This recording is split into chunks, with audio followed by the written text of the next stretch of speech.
She didn't say it to my face. Instead, she left a voicemail cold, final, and shaking the ground beneath me. Our marriage was over, and all I could wonder was, how did my past become the reason she walked away? My name is Daniel Brooks. I'm 34 and I work as a mechanic in a small garage just outside of town. It's not glamorous, but it's honest work. I've always believed in building things with my hands, in fixing what's broken, machines mostly. I thought I could do the same with people, with love. But some things break without warning. Some things just stop working. I got home that evening exhausted, covered in grease and starving. I remember tossing my keys on the counter, kicking off my boots, and reaching for my phone to check missed calls. There it was, one new voicemail from Emily. I played it without thinking, expecting her soft voice to say she'd be late or ask if I wanted takeout. Instead, her voice trembled. "Daniel, I can't do this anymore. I've tried, I swear I have, but I'm tired. Of pretending, of waiting, of hoping things will change. This marriage isn't working. I'm sorry, I'm done." That was it. No explanation, no tears, no goodbye, just silence. I stood there frozen, my breath caught in my throat like I'd swallowed a stone. I played it again, thinking I missed something. Maybe she meant something else. Maybe this was just frustration talking. But the words didn't change. She left me, in a voicemail. The floor felt unsteady beneath me. My hands trembled. I sank onto the couch, staring at nothing. The silence in the house was deafening. Her mug still sat on the kitchen counter. Her coat still hung by the door. Everything looked normal, but everything had changed. Questions swarmed my mind. Was it me? Did I push her away? Was it always going to end like this? I thought about our last few conversations, the tension, the tired smiles, the way she'd been slipping away slowly day by day. And now she was gone. I didn't cry that night. I just sat there, playing her voice over and over until it blurred into background noise. My heart didn't shatter all at once. It cracked quietly, like something soft giving in to pressure. Some part of me hoped this was a mistake, that she'd call back, that she'd walk through the door and say she didn't mean it. But she never did. I didn't sleep that night. I just lay there, staring at the ceiling, hearing her voice in my head on repeat. I kept wondering how we got here, how something that once felt so full could now feel this empty. That question led me back to the beginning. I met Emily 5 years ago at a mutual friend's barbecue. She was standing by the grill, arguing with someone about the best way to make burgers, serious, confident, passionate. I was drawn to her instantly. Not just her looks, though she was beautiful. It was her energy. She had this fire, this light in her eyes, like she believed in big things, in better things. I introduced myself with greasy hands and a nervous smile. She laughed, not at me, but like she genuinely enjoyed my awkwardness. We spent the whole evening talking about music, about travel, about dreams. She worked in real estate, always dressed sharp, ambitious, focused. But when she talked to me, she let her guard down. I felt it. She said I made her feel calm, like she could breathe around me. I told her she reminded me of heat lightning, powerful and sudden, impossible to ignore. Our first date was messy. I took her to a small diner I liked, and the power went out mid-meal. We ate by candlelight, laughed at how awkward it was, and somehow that made it perfect. We were opposites in so many ways, me with my worn-out boots and dirty hands, her with polished heels and big plans. But we fit. At least it felt that way. I believed love didn't care about income or background. It only asked for honesty and effort. We moved in together after a year. I remember the first night in our tiny apartment, mattresses on the floor, boxes everywhere. She wore one of my shirts and danced barefoot in the living room while the radio played. I told her I didn't deserve her. She told me not to say things like that again. Back then, everything felt possible. We dreamed of a simple life. A house maybe, kids someday, Sunday mornings with coffee and quiet. We promised we'd hold on to each other even when things got hard.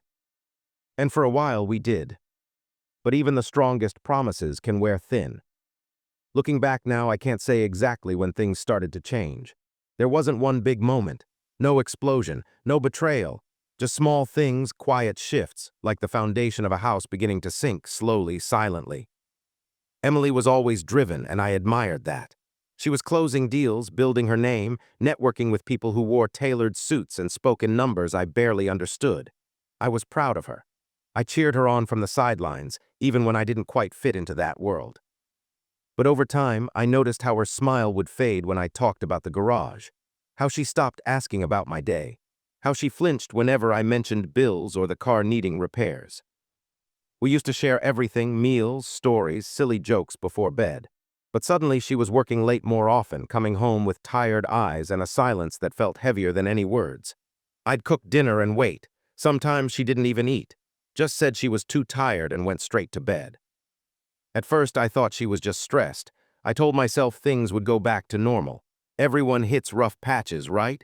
But then came the comments, little jabs that didn't seem like much at first. I just wish we could afford a nicer place. Do you ever think about doing something more stable? Sometimes I feel like I'm carrying the future alone. She never said it to hurt me, at least I don't think she meant to. But each word stung, chipped away at something inside me. I started doubting myself, wondering if love really was enough if I was dragging her down. I worked longer hours, picked up extra shifts, tried to bring in more to prove I was trying. But no matter what I did, it never felt like enough. I couldn't compete with the image she was chasing, a life I wasn't sure I ever wanted. And yet I stayed silent, smiled when she was frustrated, hugged her when she pulled away. I thought if I just loved her harder, she'd come back to me fully. But I was beginning to feel like a shadow in my own marriage. Money was always a quiet ghost in my life, never loud, but always there, haunting the edges of everything. I grew up in a small town where we counted every dollar. My mom worked 2 jobs and my dad left when I was 10.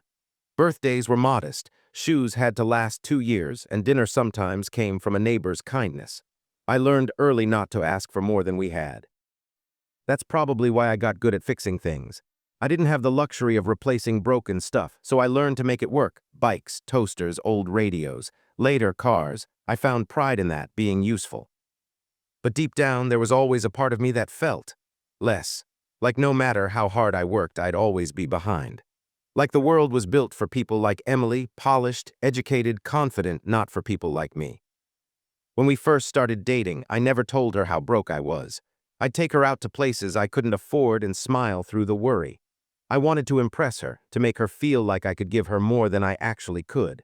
I thought love would cover the rest. Even after we got married, I kept most of my struggles to myself. When bills piled up, I handled them alone. When my truck needed parts I couldn't pay for, I'd work double hours instead of asking her for help. I didn't want her to see me as a burden. But the thing about shame is it grows in silence.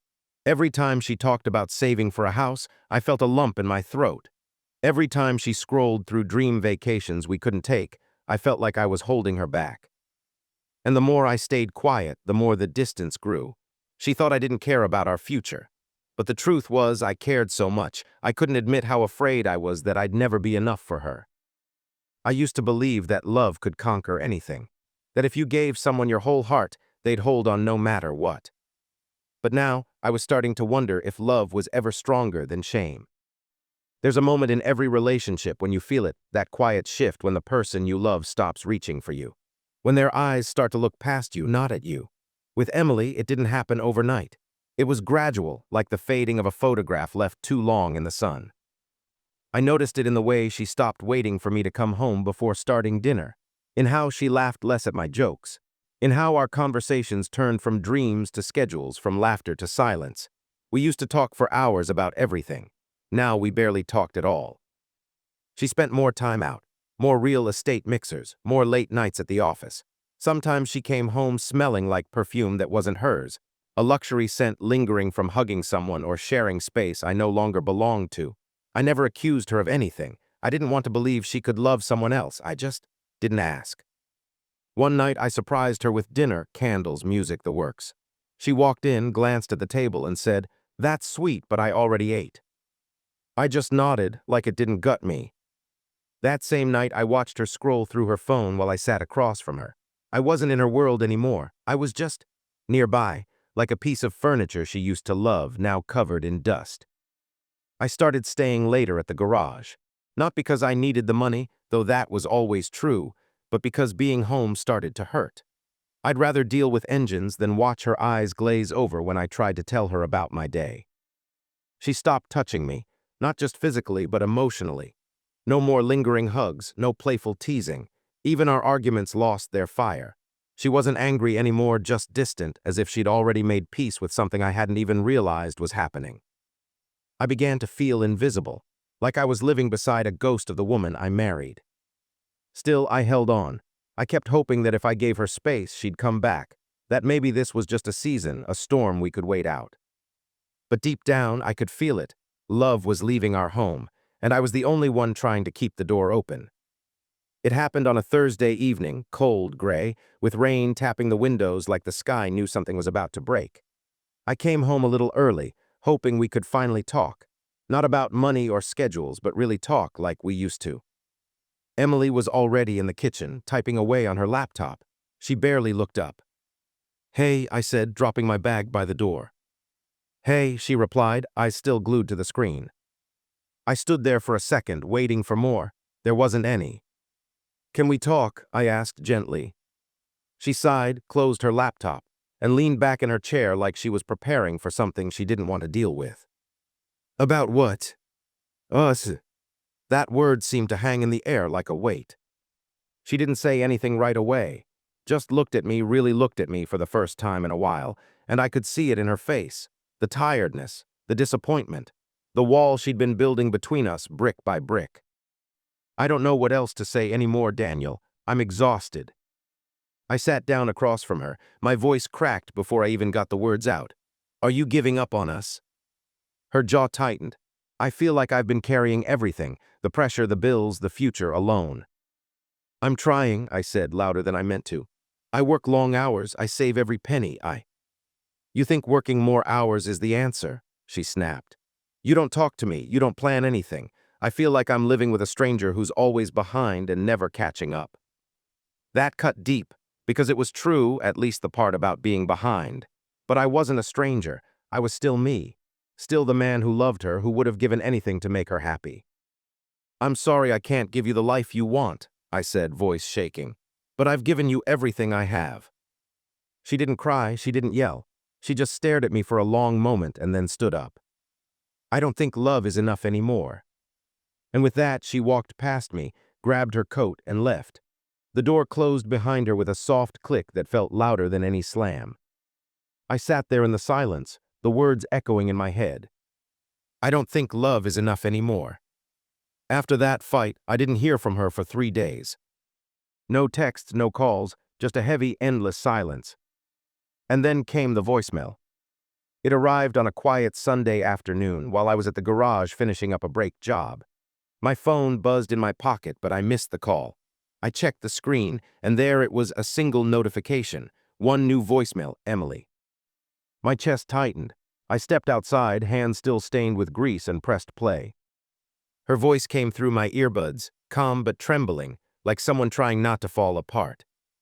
"Daniel, I can't do this anymore. I've tried, I swear I have, but I'm tired. Of pretending, of waiting, of hoping things will change. This marriage isn't working. I'm sorry, I'm done." She didn't say goodbye. She didn't ask for forgiveness. Just a flat end to something we built with years of memories. I listened to it once, then twice, then over and over, trying to find something hidden between the words, a clue, a hesitation, something to tell me she didn't really mean it. But the message stayed the same, final, certain, empty. When I got home that night, I walked through our apartment like a stranger. Her things were mostly still there, but the space felt hollow, like she'd taken the air with her. I sat on the edge of our bed, my elbows on my knees, the phone still in my hand, and I replayed that voicemail again. Not because I wanted to hear it, but because I needed to believe it was real, that she was really gone. I thought of all the times I didn't say how scared I was, how much pressure I carried behind my silence, how I tried to protect her from my failures by hiding them, and in doing that, I pushed her away without meaning to. I thought love was something you held onto tightly, no matter what. But maybe she needed more than love. Maybe she needed safety, stability, a kind of future I couldn't give her, not because I didn't want to, but because I didn't know how.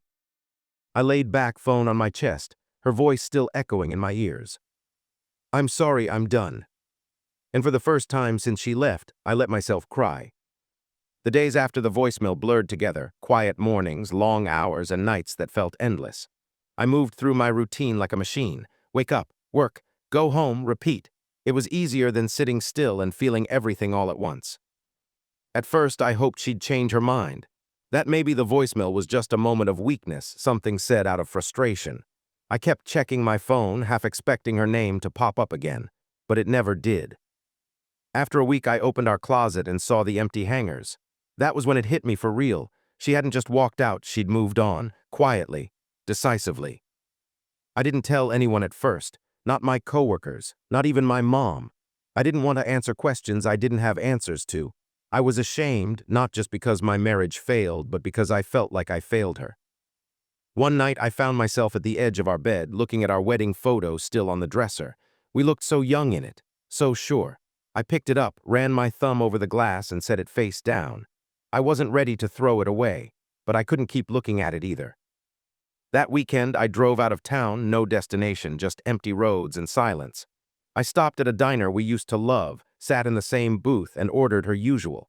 The waitress asked if someone was joining me. I shook my head and said, "Not today." Something shifted in me that night. Maybe it was the way the waitress didn't ask questions, or maybe it was the quiet acceptance in my own voice when I answered. I realized I'd been carrying her absence like a wound, but maybe it was time to start treating it like a scar, something that hurt, yes, but something I could live with. I started telling the truth when people asked. Yeah, Emily and I split up. Simple, honest. It didn't get easier to say, but it felt lighter than hiding. And slowly, painfully, I began to pick up the pieces, not to forget her, but to remember myself. I didn't know what healing looked like, but I knew it started with letting go of the version of us that no longer existed.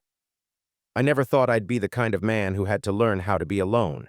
Not because I feared loneliness, but because I believed love was the only thing that could make life whole. Now, I was forced to find out who I was without Emily. The first few weeks were the hardest. I'd come home to an empty apartment, and the silence would press down like a weight. Some nights, I'd sit on the couch, staring at the ceiling, trying to fill the space she left behind with memories that felt like ghosts. But little by little, I started to see cracks of light. I picked up old hobbies I'd set aside, reading, jogging, even cooking for myself instead of takeout. I found myself talking to coworkers more, letting down walls I didn't realize I'd built. Work became a refuge. Fixing cars, solving problems, feeling useful, it grounded me. I didn't have to pretend there. The grease on my hands reminded me I was still capable, still here. Financially, things were tight. Emily's absence meant I had to be more careful than ever. I created budgets, cut back where I could, and faced bills without hiding. It wasn't easy, but each small victory gave me a little more confidence. I also started to understand something important. My worth isn't measured by my bank account or my ability to provide. It's who I am when no one's watching. It's how I treat myself and others, even when things fall apart. Some nights I still think about her, the love we shared, the pain, the silence. But instead of drowning in it, I try to hold it gently, like a fragile piece of the past that helped shape me. I'm not over her. Maybe I never will be, but I'm learning to stand without her to build a future that's mine alone. And in that, I'm finding a quiet kind of hope. It's been almost a year since Emily left that voicemail. Sometimes it feels like a lifetime ago, other times like it just happened yesterday. I've come to understand that endings aren't always neat or easy. Sometimes they're messy and painful, but they also make room for something new, even if you don't see it right away. I'm not the same man I was back then. I'm older, yes. Maybe a little wiser, too, more aware of my own limits and worth. I still work at the garage. The job grounds me. It gives me purpose beyond my mistakes. I'm saving, slowly but surely, building something steady, not flashy, but real. And I've started to open up again. To friends, to family, even to the possibility that love isn't just about fitting together perfectly, but about growing, sometimes apart, sometimes together. I don't know what the future holds. Maybe I'll find someone new. Maybe I won't. But for the first time in a long time, I feel ready to trust, ready to be seen for who I am, not who I think I should be. Emily's departure broke me, yes, but it also taught me how to heal, how to forgive myself for my flaws and mistakes, how to find strength in my scars. And in that, I'm beginning again. This is not the story I imagined when I met her, but it's my story, and I'm still writing it.